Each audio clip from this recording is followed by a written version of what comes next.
Ranchi Patna road स्थित old checkpost निवासी प्रभावती देवी ने पैतृक जमीन को लेकर परिवार के कुछ सदस्यों पर गंभीर आरोप लगाए हैं। उन्होंने आरोप लगाया है कि पूर्व में हुए जमीन के बंटवारे को परिवार के कुछ सदस्य मानने से इनकार कर रहे हैं। अन्य हिस्सेदारों की जमीन पर अवैध कब्जा किया जा रहा है और मनमानी तरीके से जमीन की बिक्री की जा रही है। प्रभावती देवी ने बताया कि हाल ही में अपने हिस्से की जमीन पर चहारदीवारी निर्माण के प्रयास के दौरान भी विवाद उत्पन्न हुआ। इस मामले को लेकर हजारीबाग न्यायालय में पार्टीशन सूट संख्या 157/2022 पहले से लंबित है। उन्होंने प्रशासन एवं पुलिस को आवेदन देकर कार्रवाई की मांग की है। बड़ा बाजार थाना प्रभारी ने जानकारी दी कि शिकायत एवं उपलब्ध तथ्यों व दस्तावेजों के आधार पर जांच प्रक्रिया जारी है। फिलहाल मामला न्यायालय में विचाराधीन है। समाचार लिखे जाने तक आरोपित पक्ष की ओर से कोई आधिकारिक बयान सामने नहीं आया। मैं हुडू का रहने वाला हूँ। मैं इन लोग का खेत राधा देवी का खेत हम साझा करते थे और ये जानते हैं इन लोग को चारों भाई का बंटवारा हो चुका है। इसमें इन लोग क्या कर रहे हैं ये हमको मालूम नहीं। 4 भाई में से बड़े भाई से अशोक कुमार है, मांझिल सुबोध कुमार था, सांझिल विनोद कुमार है, छोटा विनोद प्रमोद कुमार है।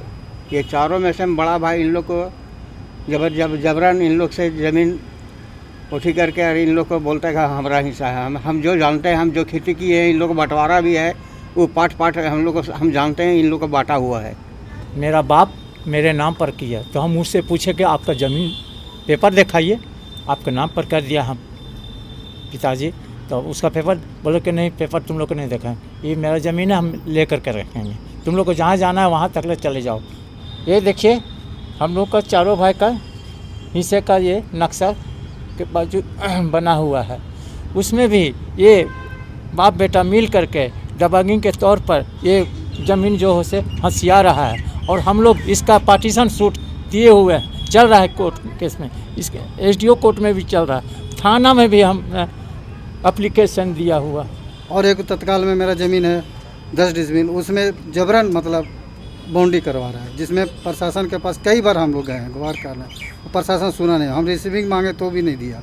मैं फिर एसडीओ कोर्ट में केस किया, एसडीओ कोर्ट में भी चिट्ठी आके दी। इसके बाद ऑफिस से करा के हम लोग जवाब बना के उसमें बहस भी करें, उसका भी सुनवाई नहीं बोला। हाँ ठीक है, हम थाना में भेज देंगे, आपका 144 लग जाएगा और थाना वाला जाएगा बंद करवा देगा काम। वो काम बंद नहीं करवा, अभी तक दमई से बंद करवा रहा है। कब्जा को देखते हुए उनका बड़े भैंसुर का दबंग स्थिति को देखते हुए हम लोग चारों भाई आपस में ही मिल के उसमें मिट्टी भरवाए और अपना अपना नक्शा बनवा के अपना अपना हिस्सा अलग कर लिए। लेकिन उनका कहना है कि नहीं, हम सारा ज़मीन हम यहीं लेंगे, है ना।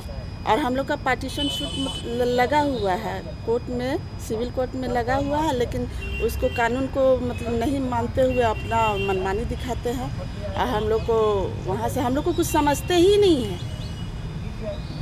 आपने थाना में आवेदन दिया था इसको लेकर? जी हाँ, आवेदन दिया गया है। सारा ज़मीन खरीदा हुआ मेरे सास ससुर का है, लेकिन उसका कहना है मेरा बेटा ज़मीन का पेपर बना लिया है और इसी तरह वो बोलकर सब ज़मीन पे कब्जा कर। प्रशासन से हम न्याय चाहते हैं, क्योंकि प्रशासन अभी तक कोई कार्रवाई उस पर नहीं की है, कोई भी कार्रवाई नहीं हुआ है। यहाँ तक कि एसडीओ कोर्ट से भी थाना में सूचना आया है, लेकिन जब भी जाइए तो कभी पता चलेगा थाना प्रभारी नहीं है, कभी वो नहीं है। आज तक उन्होंने रिसीविंग तक नहीं दिया है, ताकि वो कह सकते हैं कि हम इस केस से नहीं है, वो अपना मुकड़ सकते हैं। सिर्फ इस वजह से वो रिसीविंग नहीं दिए हैं आज तक। लेकिन कोर्ट भी एसडीओ कोर्ट में है कि हम लोग का केस है, वहाँ डेट भी एक हो चुका है। अब हम न्याय चाहते हैं एसडीओ कोर्ट से भी और थाना से भी।